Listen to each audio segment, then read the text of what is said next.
సతీదేవి దేహత్యాగం చేసిన తరువాత మహాదేవుడు లోకాలకు దూరంగా వెళ్ళిపోయాడు. అతని హృదయం శోకంతో నిండిపోయింది. కైలాస పర్వతంలోని గుహలో లోతైన ధ్యానంలో లీనమయ్యాడు.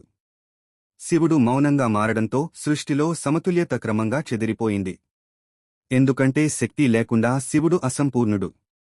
శివుడు లేకుండా శక్తి అసంపూర్ణం.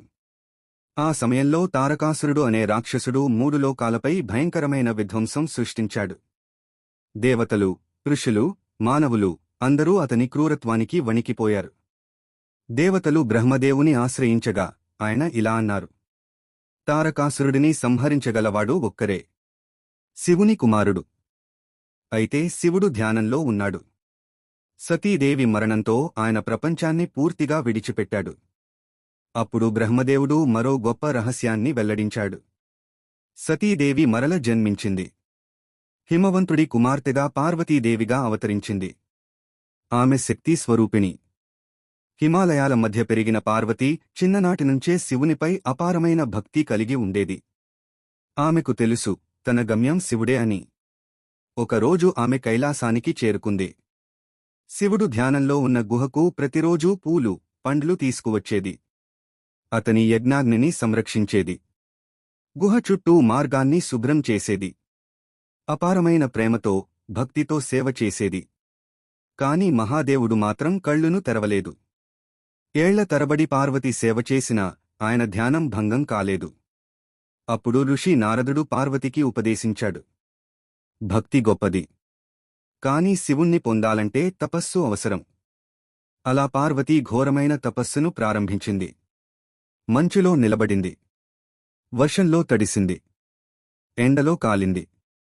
గాలిలో నిలిచింది. రోజులు, నెలలు, సంవత్సరాలు గడిచిపోయాయి. ఆమె ఆహారం మానేసింది. చివరకు శ్వాస మాత్రమే ఆధారంగా జీవించింది. ఆమె తపస్సు చూసి మహర్షులు కూడా ఆశ్చర్యపోయారు. ఇంతటి తపస్సు దేవతలకైనా సాధ్యం కాదు అని వారు అన్నారు. చివరకు శివుడు ఆమె భక్తిని పరీక్షించాలని నిర్ణయించాడు. ఒక యువ బ్రాహ్మణుడి వేషంలో పార్వతి ఎదుట ప్రత్యక్షమయ్యాడు. ఆ బ్రాహ్మణుడు నవ్వుతూ అన్నాడు: ఎందుకు ఆ శివుడి కోసం తపస్సు చేస్తున్నావు? అతను శ్మశానాల్లో తిరిగే యోగి. శరీరమంతా బూడిద, పాములను ధరించేవాడు. అటువంటి వాడిని భర్తగా కోరుకుంటున్నావా? ఆ మాటలు విన్న పార్వతి కోపంతో మండిపోయింది. ఆపండి అని గర్జించింది. మీకు శివుడి మహిమ తెలియదు. ఆయన జగన్నాథుడు, కాలానికి కాలుడు, సర్వలోకాల అధిపతి. నా శ్వాసలో, నా ఆత్మలో ఉన్నవాడు శివుడే. ఆమె భక్తి అగ్నిలా దహించసాగింది. అప్పుడు ఆ బ్రాహ్మణుడు చిరునవ్వు నవ్వాడు. క్షణంలో ఆ రూపం మాయమై అక్కడ స్వయంగా మహాదేవుడు తన దివ్యరూపంలో ప్రత్యక్షమయ్యాడు. జటాజూటం నుంచి గంగ ప్రవహిస్తోంది. నీలకంఠం ప్రకాశిస్తోంది. తృతీయ నేత్రం సూర్యాగ్నిలా మెరవసాగింది. శివుడు ప్రేమతో పార్వతిని చూసి ఇలా అన్నాడు: పార్వతి, నీ భక్తి నన్ను జయించింది అని చెప్పి ఆమె ఎదుట నమస్కరించాడు. ఆ తరువాత జరిగిన వారి వివాహం సృష్టిలోనే అత్యంత వైభవమైన మహోత్సవంగా నిలిచింది. దేవతలు అన్ని లోకాల నుండి వచ్చారు. గంధర్వులు సంగీతం ఆలపించారు. అప్సరసలు నృత్యం చేశారు. పర్వతాలు ఆనందంతో కంపించాయి. నదులు మధురంగా ప్రవహించాయి. సాక్షాత్తూ మహావిష్ణువే పార్వతిని కన్యాదానం చేశాడు. శివుడు పార్వతిని తన శాశ్వత శక్తిగా స్వీకరించాడు.